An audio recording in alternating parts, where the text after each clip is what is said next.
우리는 지난 3주 동안 십계명의 말씀을 상고하였습니다.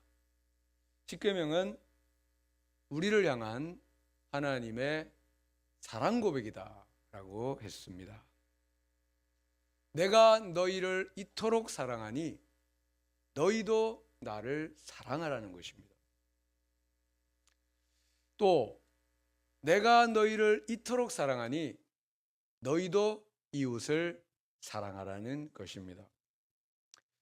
십계명 1에서 4계명은 하나님을 사랑하라는 말씀이고 5에서 6계명은 이웃을 사랑하라는 말씀입니다. 예수님은 이 십계명을 두 가지 계명으로 요약하셨습니다. 어느 날 한 율법사가 예수님을 시험, 테스트하여 질문을 했습니다. 선생님, 율법 중에 어느 계명이 크니까?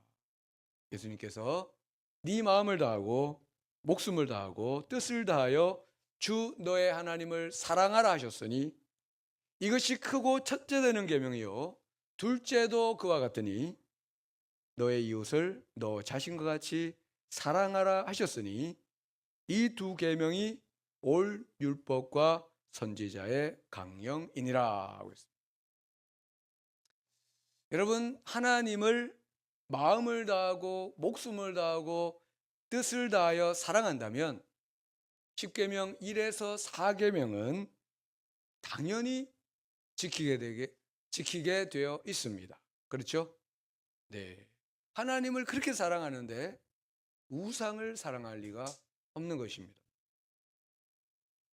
또 하나님을 이렇게 사랑하고 이웃을 자신과 같이 사랑한다면 5에서 10계명 역시 지키는 것이 결코 어렵지가 않습니다.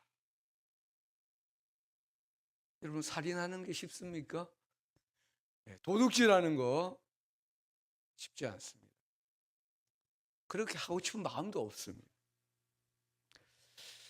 그래서 사도 바울은 말씀했습니다. 로마서 13장 8절에 남을 사랑하는 자는 율법을 다 이루었느니라. 사랑은 이웃에게 악을 행하지 않으니. 네, 사랑은 이웃에게 악을 행하지 않으니 그러므로 사랑은 율법의 완성이라고 하셨습니다.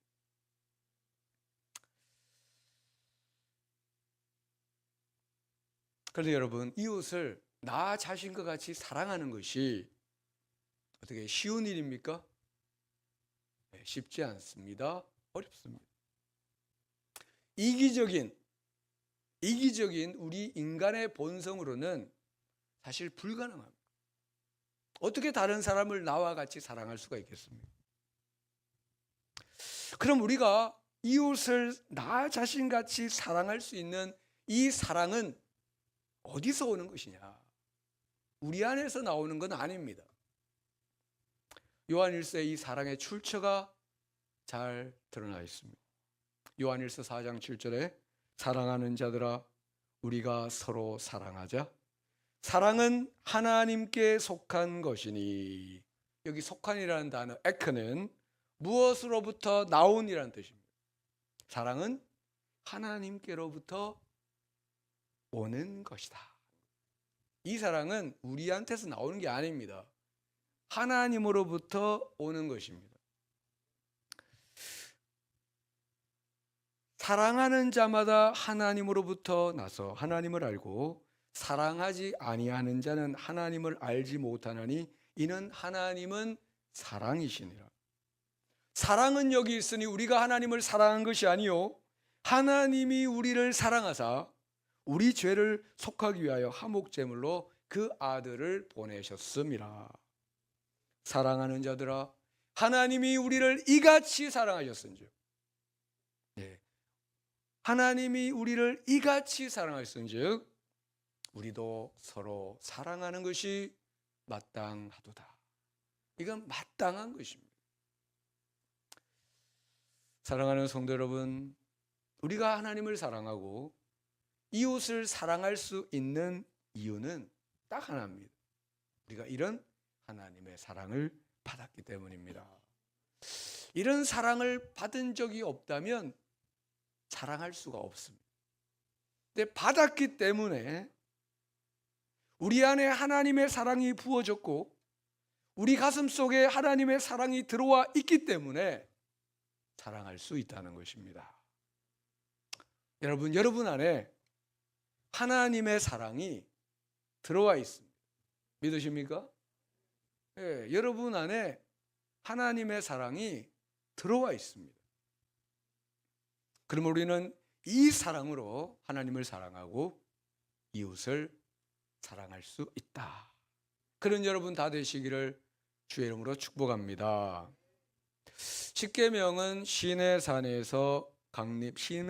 강림하신 하나님께서 그 음성으로 친히 들려주신 말씀이었습니다. 그때의 광경이 오늘 본문 18절에 잘 나와 있습니다. 우리 18절을 같이 읽어보겠습니다. 18절 시작. 뭇 백성이 우레와 번개와 나팔 소리와 산의 연기를 본지라 그들이 볼 때에 떨며 멀리 서서. 하나님이 임재하신 광경입니다. 산에서 천둥 소리가 나고, 그러니까 비가 갑자기 이렇게 폭우가 쏟아지는 그 엄청난 먹구름이 껴서 폭우가 쏟아지는 소백산 같은 이런 산을 한번 상상해 보면 되겠습니다. 산에서 천둥 소리가 나고 막 어둡고 번개가 치고 나팔 소리가 들리는데 비는 안 옵니다. 비는 안 오는데, 그리고 그 산에 연기가 가득했어요. 마치 화산이 터질 때 연기가 나는 것처럼 연기가 가득했어요. 우레라고 하는 히브리어 단어 콜은 목소리, 음성이라는 뜻입니다. 그러니까 연기가 가득한 산에, 그래서 어둑어둑한 그 산에서 나팔 소리가 나고 번개가 치는 상황에서 천둥과 같은 하나님의 음성이 들렸다는 것입니다. 이 광경을 보고 그 음성을 들은 백성들의 반응이 뭐였습니까? 그들이 볼 때 떨며 멀리 섰다. 여기서 떨었다는 것은 뭐 조금 떨었다는 게 아니고 너무 두려워 죽을 정도로 두려워하며 떨었다는 것입니다. 그래서 백성이 모세에게 한 가지 요구한 것이 있었습니다.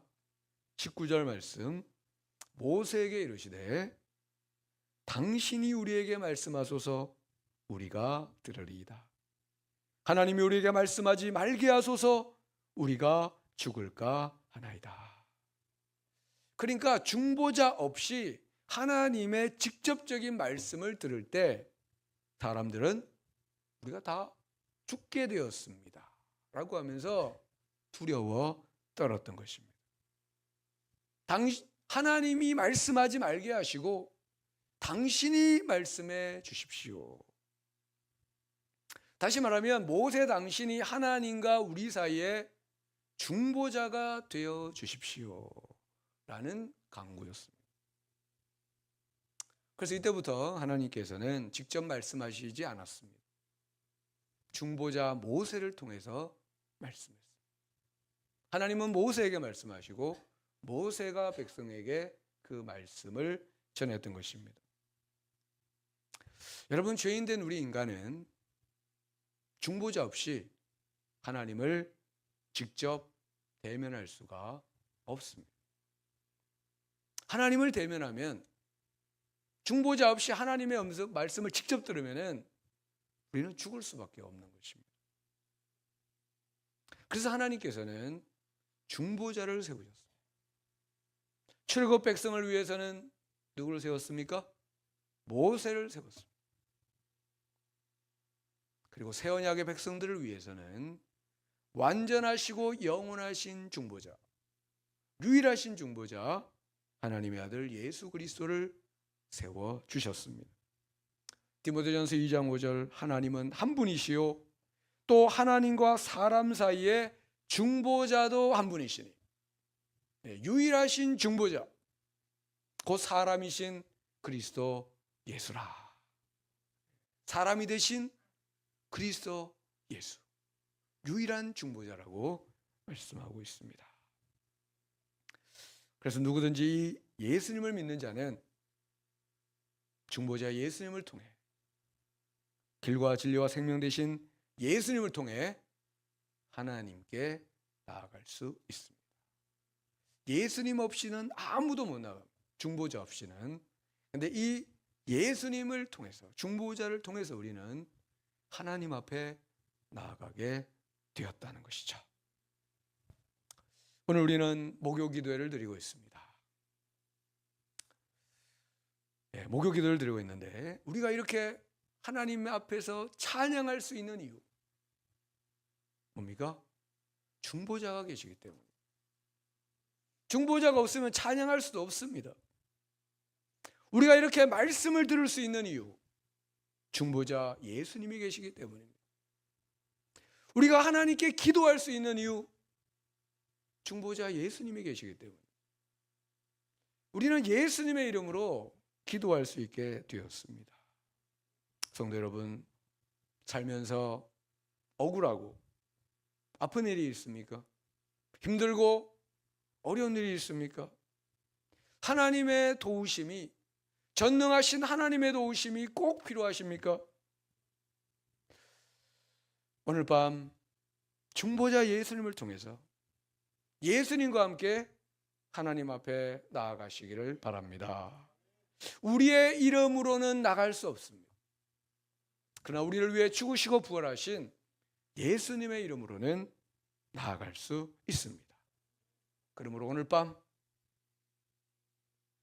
긍휼하심을 받고 때를 따라 돕는 은혜를 얻기 위하여 은혜의 보좌 앞에 담대히 나아가시는, 하나님 앞에 담대히 나아가시는 여러분 다 되시기를 축원합니다. 21절, 백성은 멀리 서 있고 모세는 하나님이 계신 흑암으로 가까이 가니라. 여기 흑암이라는 헬라어 히브리어 단어 아라펠은 어둡거나 캄캄한 구름이라는 뜻입니다. 그냥 먹구름. 그래서 모세는 하나님이 계신 그 먹구름 속으로 들어갔다 것이죠. 그래서 흑암으로 들어갔다고 한 것이죠. 그리고 20장 22절부터 23장까지 그 구름 속에서 하나님께서 모세에게 주신 하나님의 말씀입니다. 이 말씀을 이름하여 계약법전이라고 합니다. 계약법전.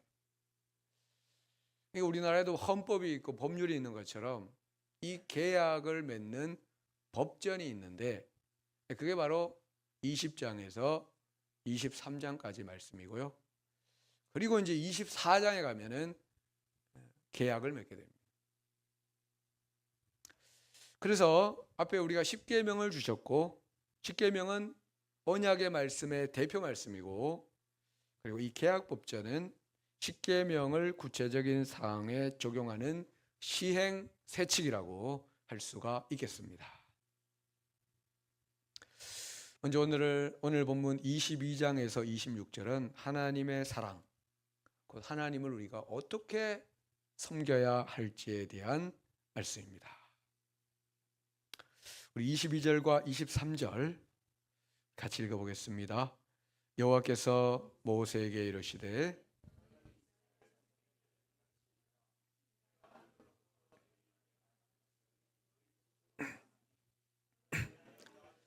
은으로나 금으로나 너희를 위하여 신상을 만들지 말고, 이 말씀은 나 외에 다른 신을 두지 말라는 말씀과 너희를 위하여 우상을 만들거나 섬기지 말라는 십계명 1계명과 2계명의 반복이라고 할 수 있겠습니다. 그리고 이어지는 24절에서 26절에 보면은 제단에 대한 말씀이 나오고 있습니다. 24절에는 토단이라고 나와요. 토단. 그리고 25절에는 제단이 나오고요.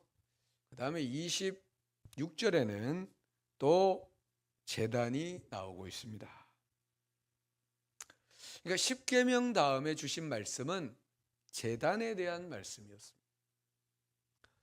여러분, 제단이 왜 필요합니까? 인간의 죄 때문에 필요한 것입니다. 죄가 없으면 제단이 필요 없습니다. 죄가 있기 때문에 제단이 필요합니다. 범죄한 인간과 하나님과의 화목을 위하여 이 제단이 필요한 것입니다. 출애굽기 20장에는 크게 두 가지 주제가 나오고 있습니다. 첫째는 십계명입니다. 십계명은 우리를 향하신 하나님의 뜻입니다. 너희는 이렇게 살아야 한다. 구원받은 나의 백성은 이렇게 살아야 한다. 하나님께서 그분의 의로우심으로 우리를 다스리심을 말씀하십니다. 두 번째 주제는 제단입니다. 제단. 우리가 하나님의 뜻대로 살아야 되는데 하나님과 하나님의 뜻대로 살지 못했을 때 어떻게 해야 되느냐? 그 해결책으로 주신 게 제단입니다. 우리 죄를 용서하고 우리를 다시 의롭게 하시는 하나님의 방법, 바로 하나님의 긍휼과 자비하심을 보여주는 것입니다. 하나님은 우리를 어떻게 다스릴까요? 십계명과 제단으로 다스립니다. 십계명과 제단. 다시 말하면 하나님의 의로우심과 하나님의 자비하심으로 우리를 다스린다는 겁니다. 이 제단이라고 하는 것은 하나님의 긍휼과 자비를 보여주고 있습니다. 그리고 우리는 이 제단이 있기 때문에 범죄한 우리가 다시 하나님께 나아갈 수가 있는 것이죠.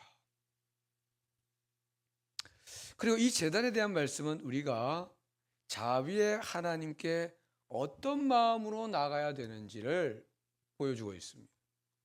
하나님께 우리는 어떤 마음으로 나가야 하는가?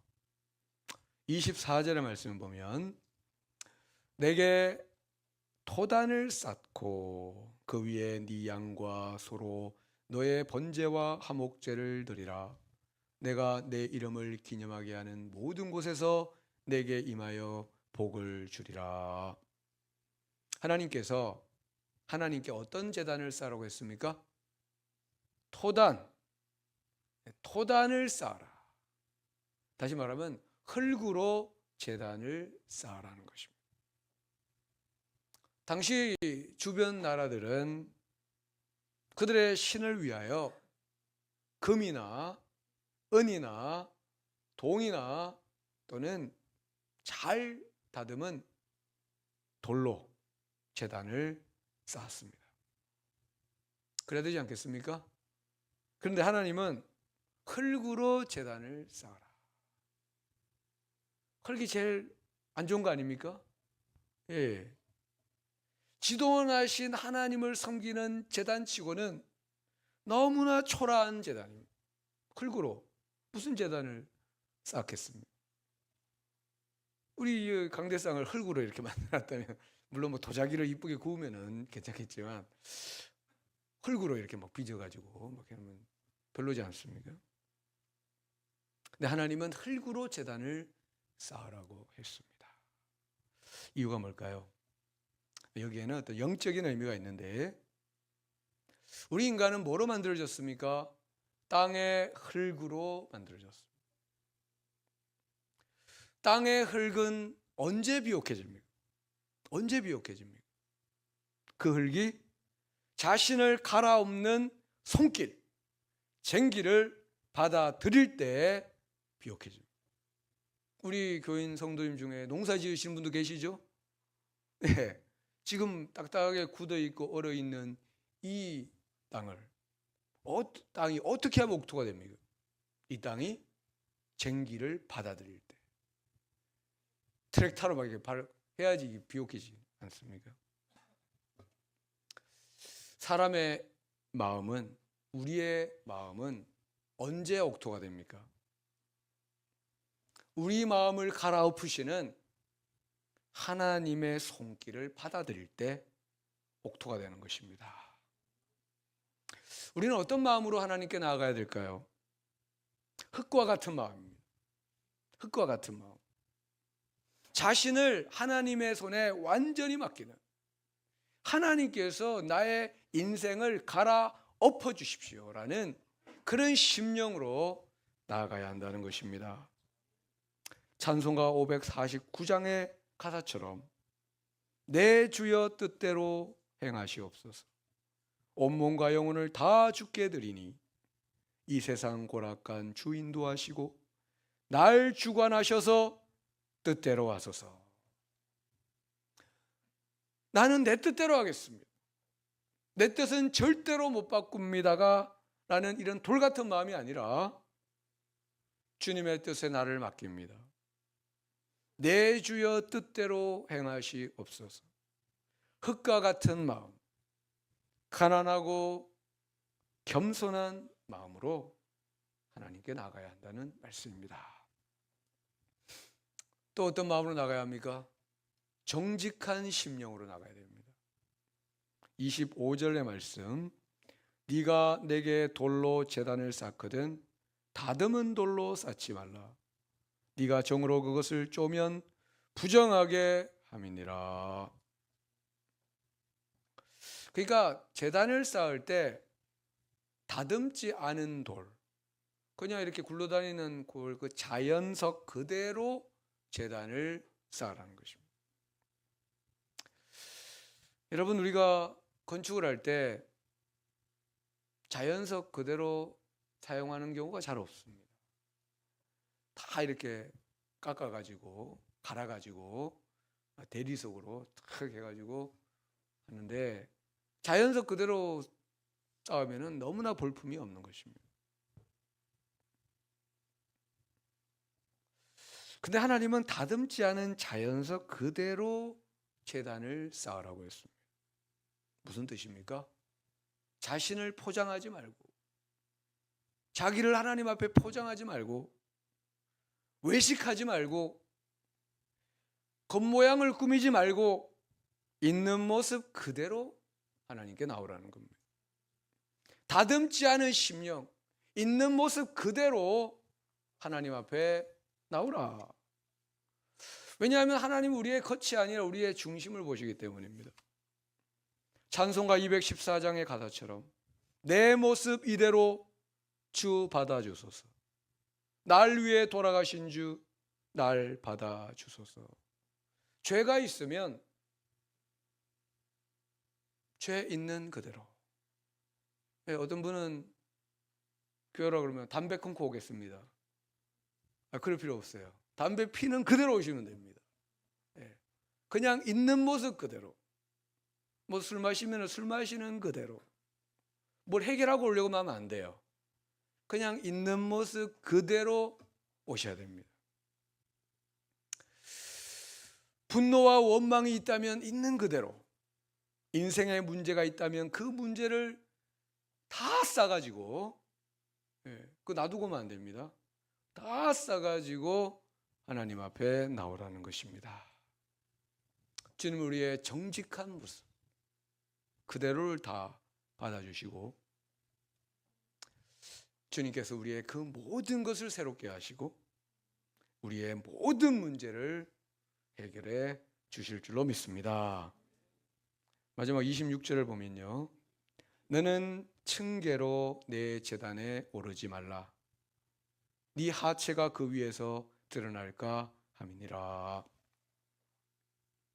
층계, 계단, 우리도 여기 계단을 걸어서 올라왔는데, 이 계단이라고 하는 것은 낮은 곳에서 높은 곳을 쉽게 오르기 위해 만들어낸 인간의 고안물입니다. 인간의 발명품입니다. 그 중앙 아메리카에 가면은 마야 문명이 있습니다. 마야 문명 중에 피라미드 건축물이 있습니다. 이집트에 있는 그 피라미드는 뭐냐 하면은 무덤입니다. 왕의 무덤. 근데 이 마야 문명의 피라미드는 뭐냐면은 제단입니다. 제단. 그래서 올라가는 계단이 있습니다. 꼭대기에 제대가 있습니다. 그래서 왕이나 사제는 그 계단을 통하여 제단 꼭대기에 올라가서 제물을 바쳤던 것입니다. 왜 그렇게 꼭대기에 올라갔을까요? 신에게 좀 더 가까이 올라가려고. 신에게 더 가까이 올라가서 제사를 드리려고 올라갔던 것입니다. 여러분, 세상의 모든 종교는 인간이 신을 찾아 올라가는 것입니다. 모든 종교가 인간이 신을 찾아 올라가는 구조입니다. 그러니까 불교에서는 막 신을 찾기 위하여 절을 막 108배를 하고 3000배를 하고 막 그러지 않습니까? 근데 하나님은 그렇게 하지 말라는 거예요. 내 제단에 1000개로 올라오지 말라는 겁니다. 왜냐하면 사람의 그 어떤 노력으로도 하나님께 올라갈 수 없기 때문에.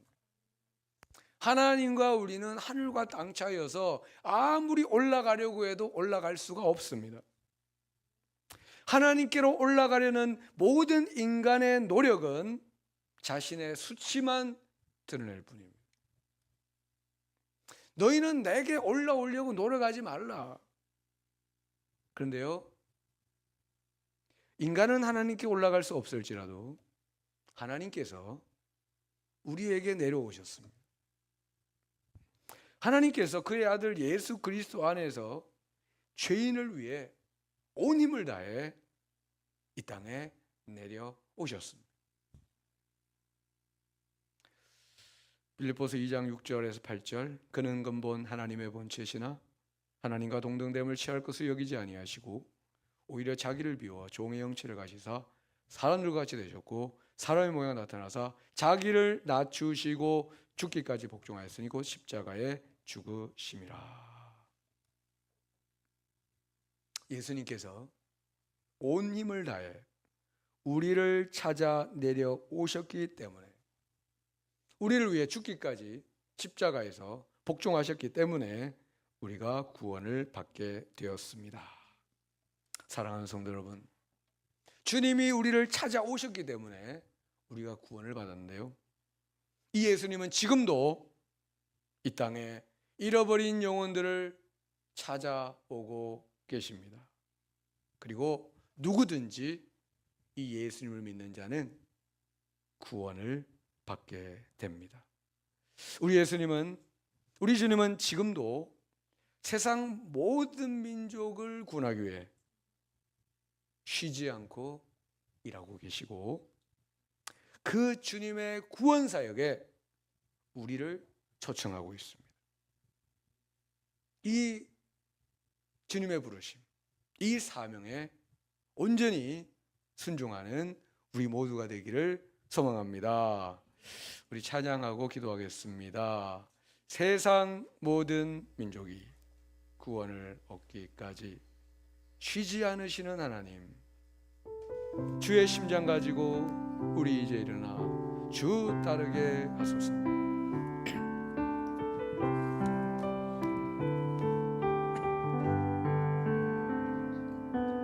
세상 모든 민족이 구원을 얻기까지 쉬지 않으시는 하나님, 주의 심장 가지고 우리 이제 일어나 주 따르게 하소서. 세상 모든 육체가 주의 영광 보도록 우릴 부르시는 하나님, 주의 손과 발 떼어 세상을 치유하며 주 섬기게 하소서.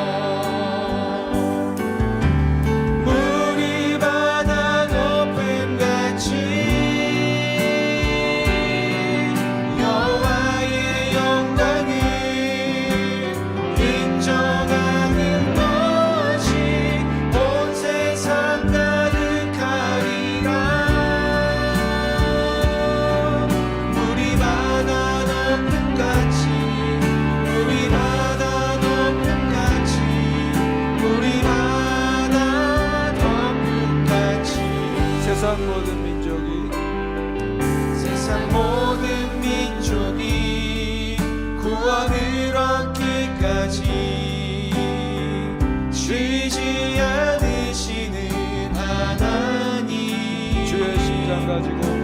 되신